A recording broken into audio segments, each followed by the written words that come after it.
Hi everyone, and welcome to another review by ThinkerThemer. I'm Amy, all about the mechanics. This is my partner Maggie, all about the theme. Hello. Together we review games from these two different perspectives, and today we are checking out the new game from Stonemaier Game, which is Libertalia Winds of Galecrest, which is a reprint of a game. Not a reprint, it's a reprint and a reimagining of a game that's been out of print for a long time. People have been trying to get their hands on it.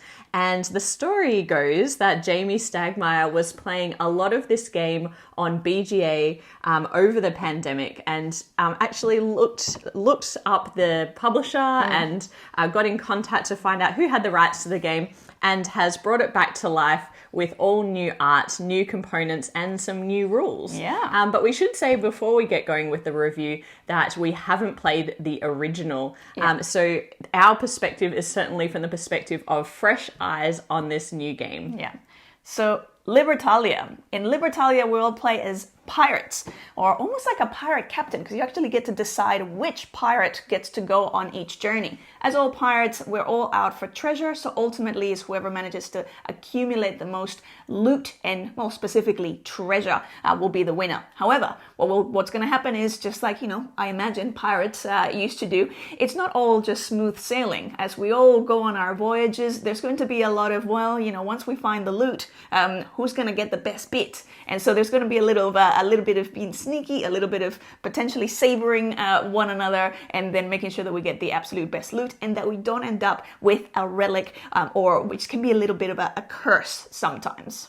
Now, every game of Libertalia consists of 3 different rounds or 3 different voyages, and each voyage consists of a number of days. So the first voyage is 4 days long, the next voyage is 5 days long, and the final voyage is 6 days long. And here on the board, you can see the loot that is available for each of the days. A day represents all players playing a card out into the island, and at the end of the day, all of the players are going to attempt to get their hands on the best items of loot in the bounty. So ideally, you want to be choosing first and not being left over with what can sometimes be a really negative piece of loot, like the relics, which actually make you lose money at the end of the voyage.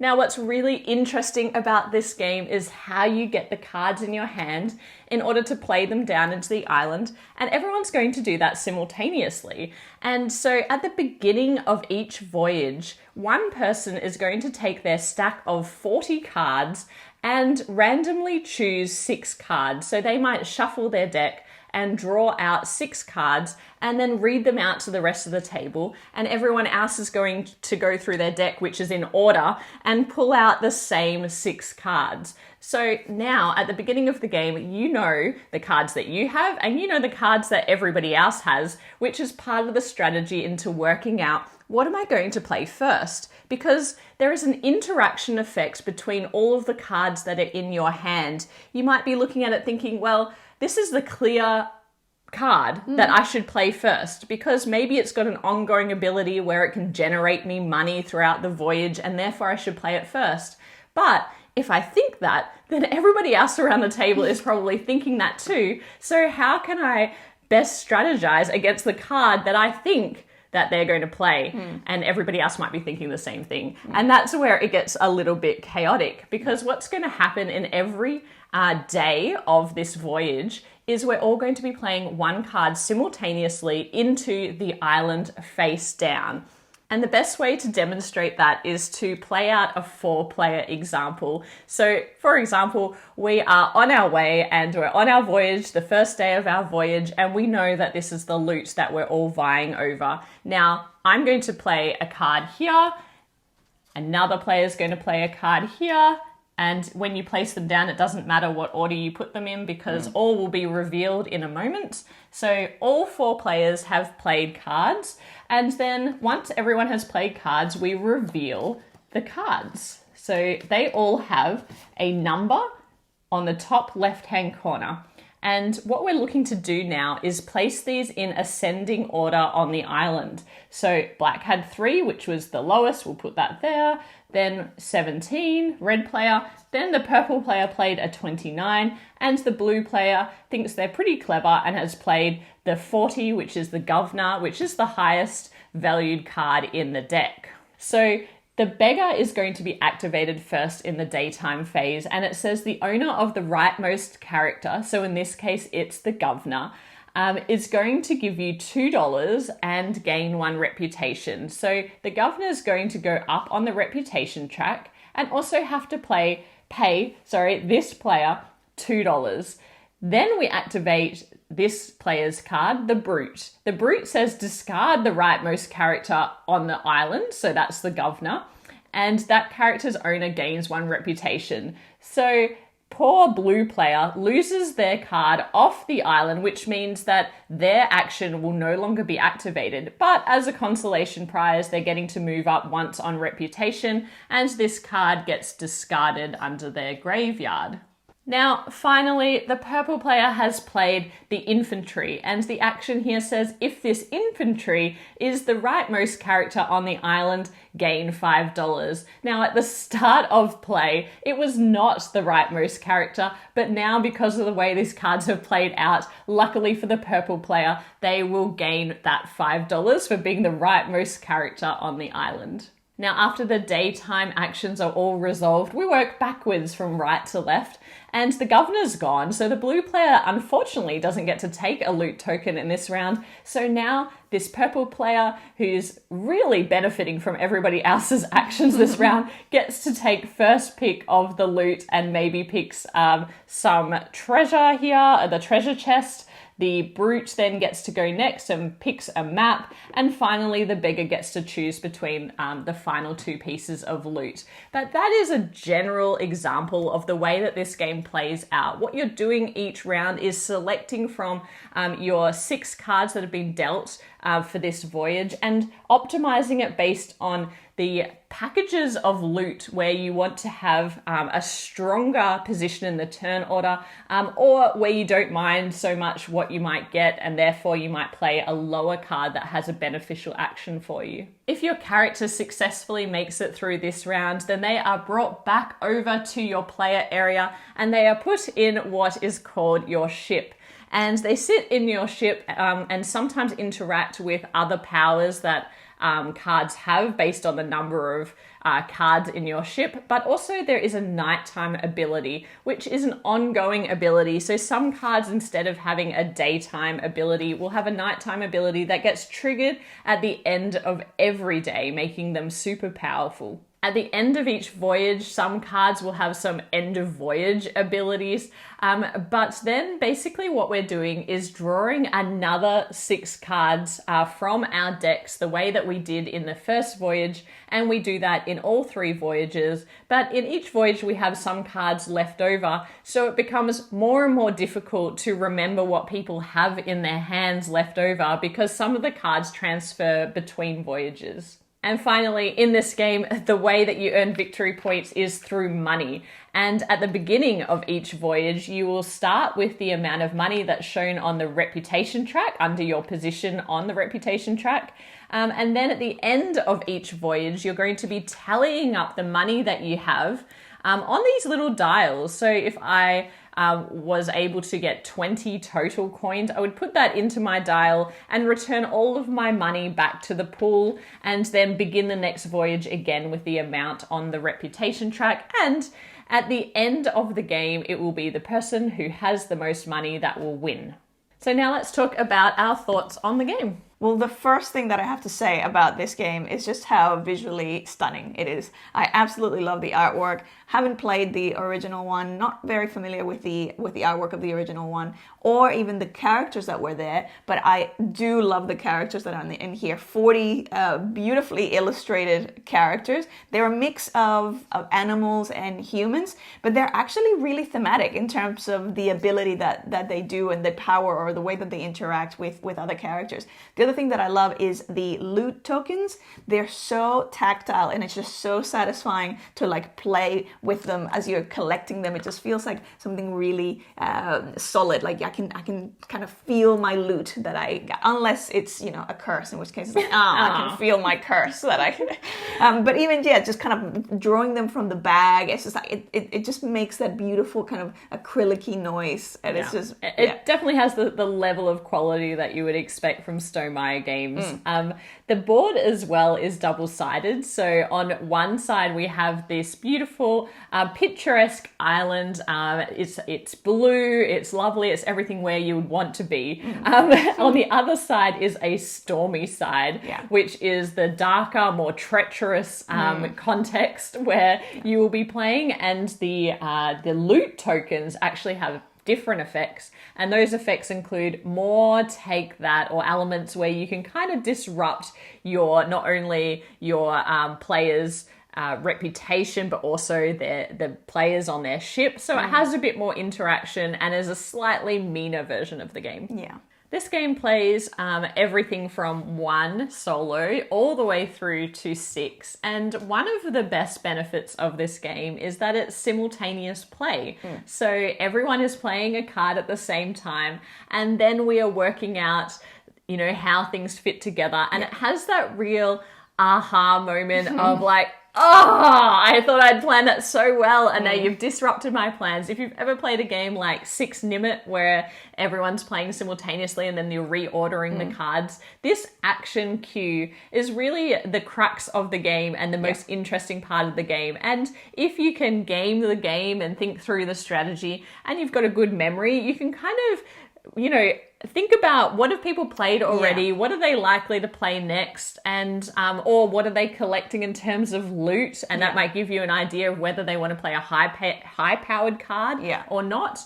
And then you can try and work out how will that card interact with the card that I'm going to play, and where will that put me on the action queue. Yeah, I find that also having that reputation as the tiebreaker means that then, if you know that you all have the same cards, at least to, parts of the game before things get really confusing, that it's like if you want to play your highest card because you're really invested in having first dibs of the loot, then that the tiebreaker is going to be your reputation track. So sometimes that if you're higher up, you're going to be, if you have the highest card, you're guaranteed to get that. But then when you're not, it's like, ooh, but will Amy, like if she plays it and she's ahead of me, then I'm really going to be disadvantaged. So there's nice little layers of that strategy, and that, the better you are at memory, then potentially the better you'll be able to kind of remember what's in everyone's deck. And you don't have to use memory. That is like not a huge part of the game. I just think that if you're good at card counting, then potentially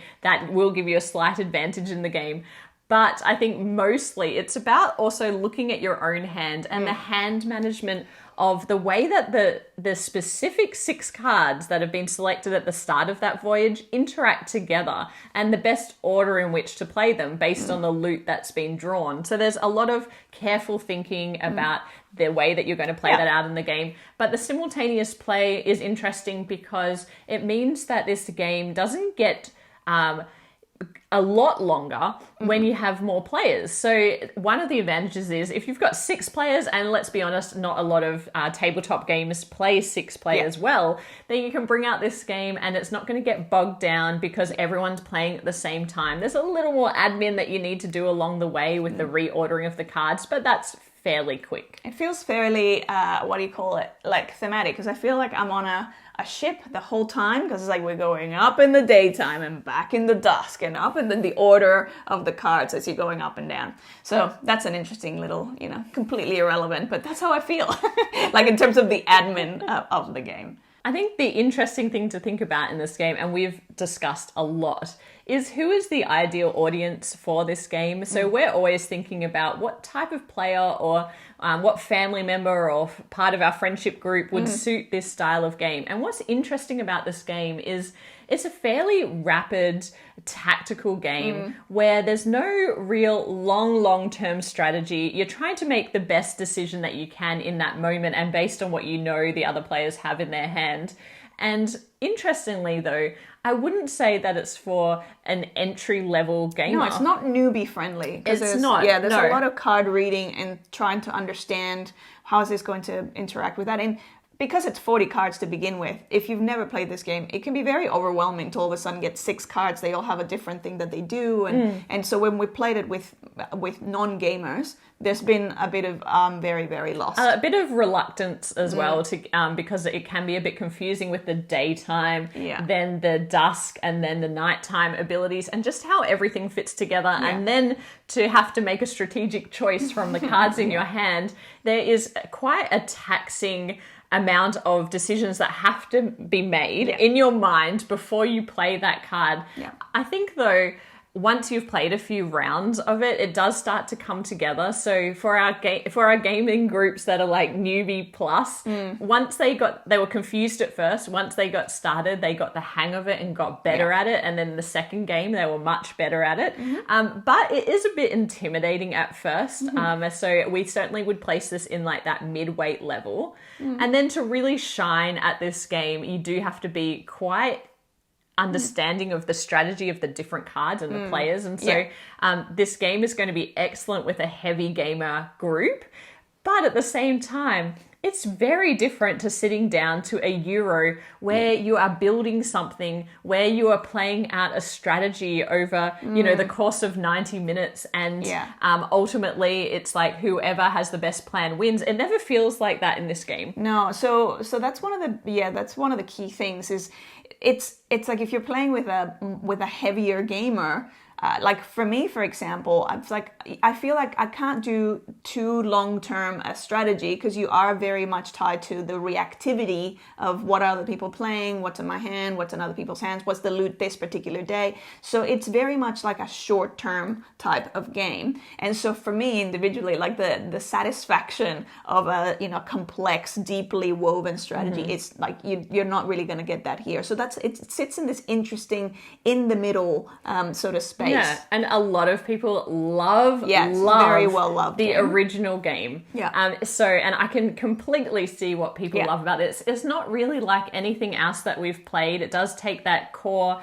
action cue mechanism and it turns it into this really interesting game. And I enjoy playing it, but it's not really our style of game. No. So it does put it in this strange place where for us, this is probably not a game for us, but I can completely appreciate the role of this game. I will say that when we played with my brother, who plays a lot of deck building card games online and really enjoys like understanding the card ability and the way that interacts with other cards, he really enjoyed that and was just excited about that premise, whereas we were less excited about that premise. But so if you're into that, if you're into playing a game where the game will reward you for the more that you understand the different characters, it's going to get faster and faster. There are 40 cards in the deck. There were 30 in the original game, so there has been some additional cards added. But it doesn't take long before you start to get familiar with them because they are so thematic. So their name often ties in with their action, which means that now when I get a group of 6 cards, I can kind of work out quite quickly the interaction between them. Yeah. And I agree because the thematic element sometimes is quite funny or quite, there's the, the stowaway character where you kind of get to have like a secret lucky dip or unlucky dip of the bag and then you just kind of go away again. So it's like every time, because there was an action that was very memorable and it was linked to that character, and again the artwork for me really kind of has that impression. Every time I see that card again, immediately I'm like, okay, I remember what you do, or I remember, the different things. Yeah, and so there's probably 2 things that I want to cover off that might be of concern to people watching this review and things that you're thinking about. One is this game too mean for me? And the example that I played out was probably one of the meaner, high interaction examples, but for most rounds, you will not be impacting on other players around the table, especially on this side of the board.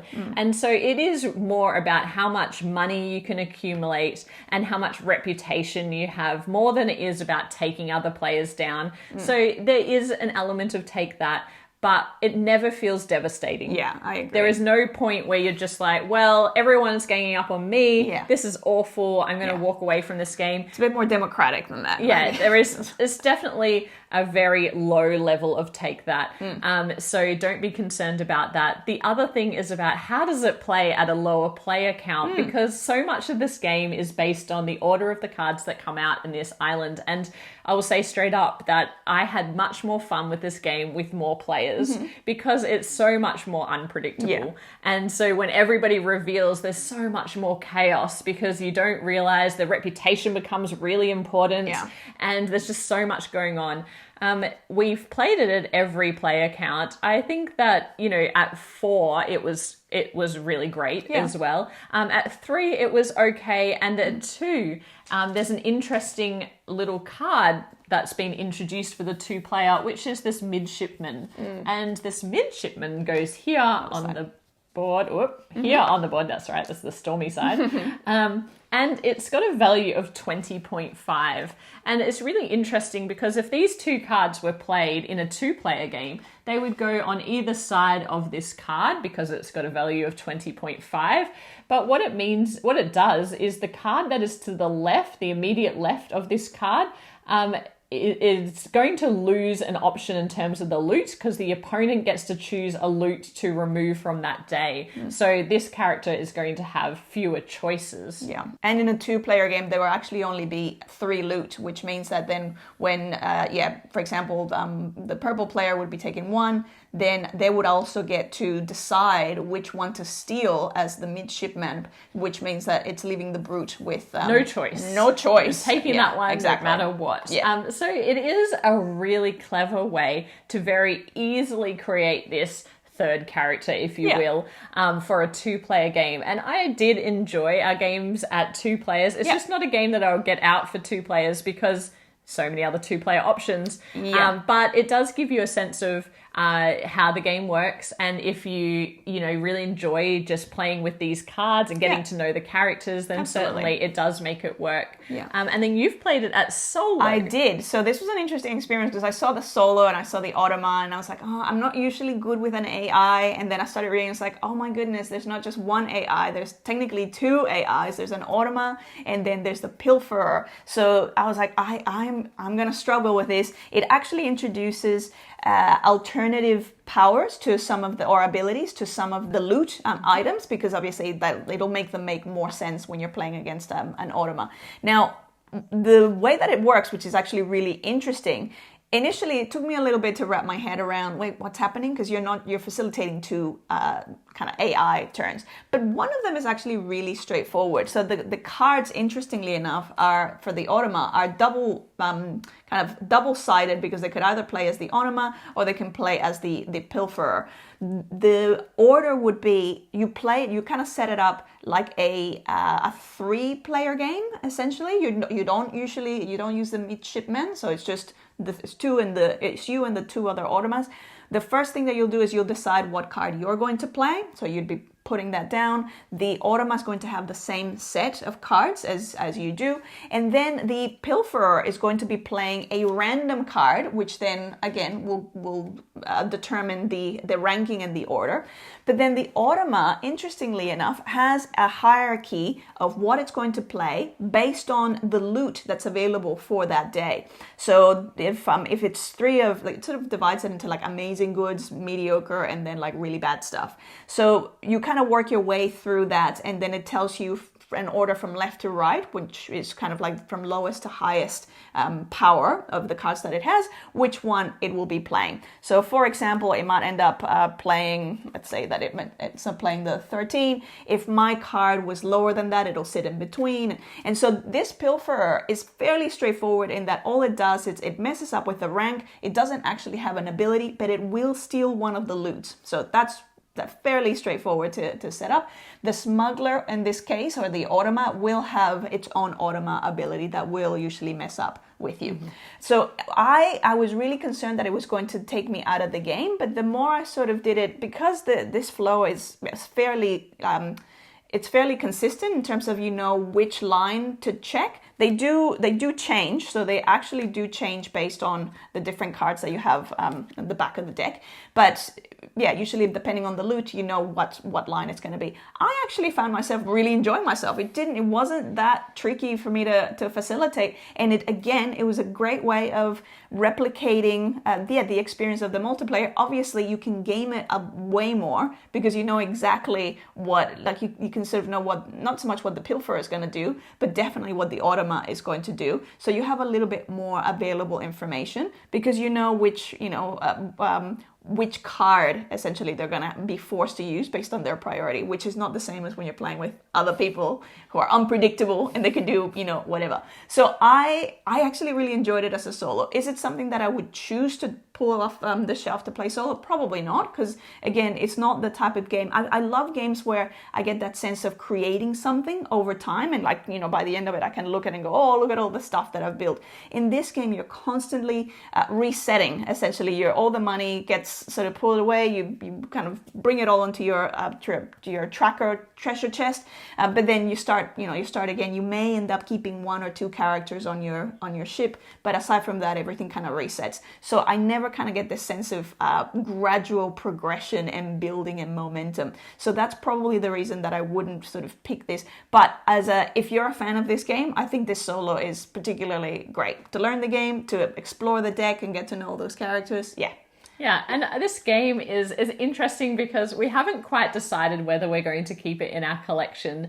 And for all the reasons that we're more heavy Eurogamers, when we have more people around the table, we're more likely to reach for a Euro game.